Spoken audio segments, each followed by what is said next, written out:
2020 was billed as the year of the gamekeeper. It will, of course, be known as the year of coronavirus. Human lockdowns to contain the virus allowed wildlife to reoccupy land, such as these black grouse lecking on a road in Yorkshire. Brilliant, fantastic birds to watch and to see.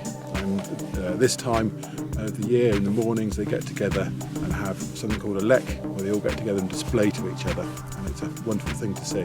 On the miners' side, events and attractions had to close with a loss of income. A Welsh zoo threatened to kill its animals if it couldn't get cash to find them homes. The lions, for example, if we tried to rehome them, the cost of rehoming them would be extreme. And if we had the money to rehome them, we then still have the money to look after them, if you see what I mean.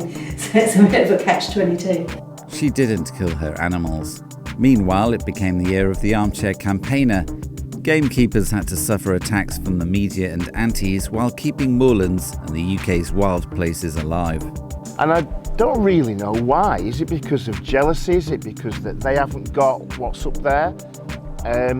But I think the overriding objective is to educate people and to open their minds and see what an incredible place this is. The work that the moorland groups are doing is amazing, and it's bringing more and more people up there. The chief critic of gamekeepers is the RSPB, which is waging a relentless war on the field sports community, calling for a ban on heather burning, among other things.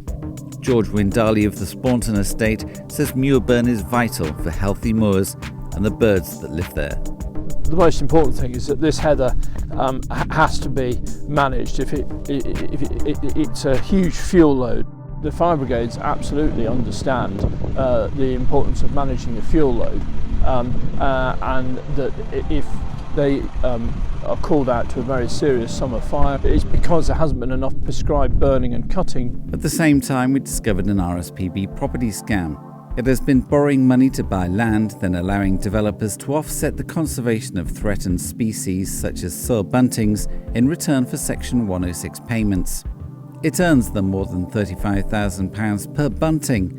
Effectively, RSPB gets free land. Tinbridge District Councillor Chris Clarence is one of those outraged. £74,000 seemed a heck of a lot of money that we could have put to, if you like, better use. The charity stepped up its persecution of the hard-working moor managers by routinely releasing reports to the press, accusing gamekeepers of Raptor persecution without providing conclusive evidence. If they're constantly pushing out negative press releases, so that stories, a bit negative stories in relation to game management are both in the press and going out to their members in the members magazine, and then they're using that as a metric for, if you like, concern about shooting. But even if you measured it as a concern, that's a concern, if you like, of members' interests. That's not a concern of public interest. So there isn't a great deal of evidence that the public are concerned about that. And even if there was, they'd still have to look at it in terms of what's the overall impact. Newspapers have been lapping up RSPB press releases for so long, journalists are now on autopilot, ignoring facts, not asking the right questions and filling in the blanks to suit RSPB's agenda. A raptor died in Belper after, according to one local newspaper, it was blasted out of the sky. Because the wound had healed, could they estimate how long ago it was shot? No, I have been asking the police about that. Whether potentially further tests could be carried out to actually ascertain exactly when it was shot.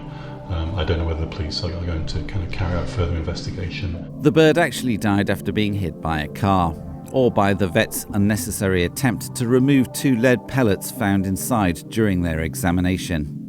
In another media fail, newspapers across the country complained about how many guns local people use in a classic fear-mongering exercise. The articles appeared mainly in online news sites run by JPI Media. Its Halifax Courier and Wakefield Express's articles were exactly the same, but attributed to different reporters.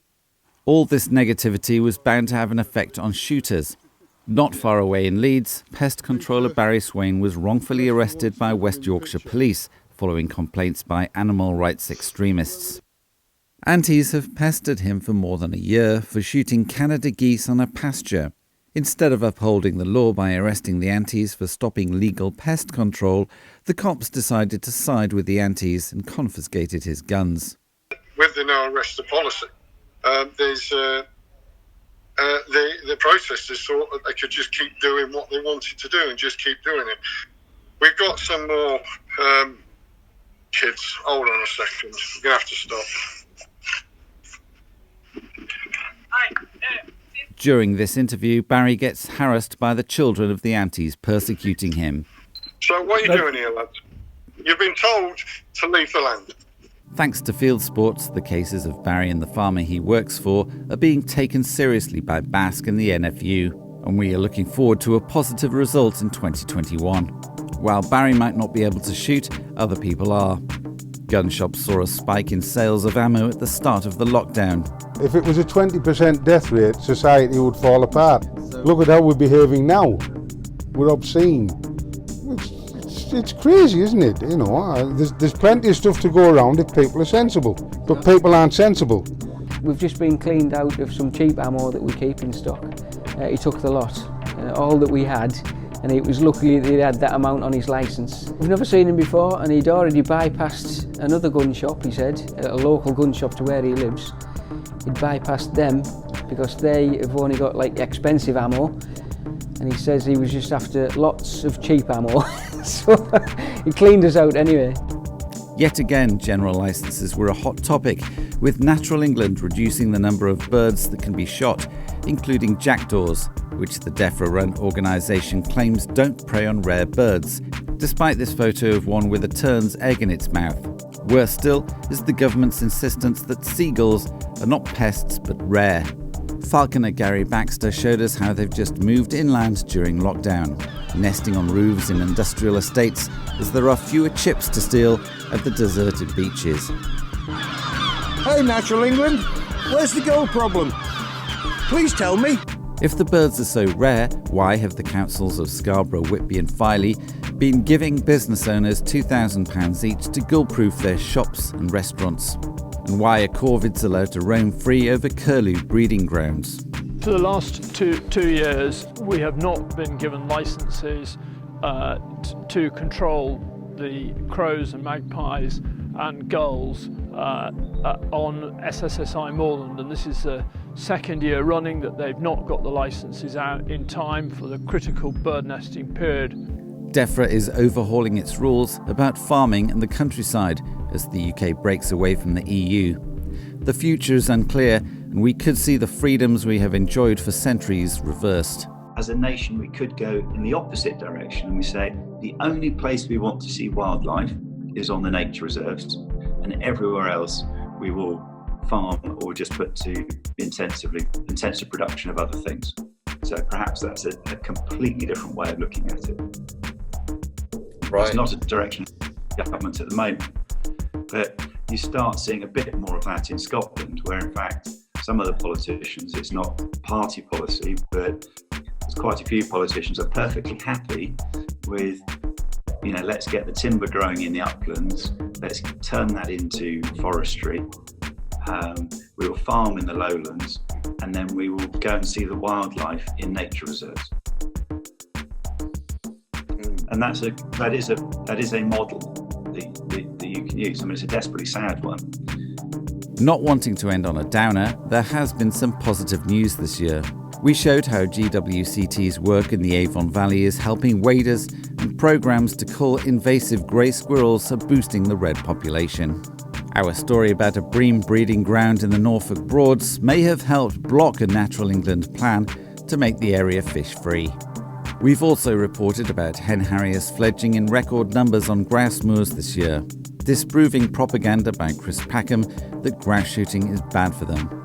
Speaking of Packham, some of our research was used in the Daily Mail's article about his dodgy tiger charity rescue claims. We also exposed some of the criminals behind Unoffensive Animals' new magazine, which encourages crimes against the Fieldsports community and the meat industry. Overall, the year of the gamekeeper could have been worse. The armchair campaigners may not like it, but you can't beat getting out there and doing the work.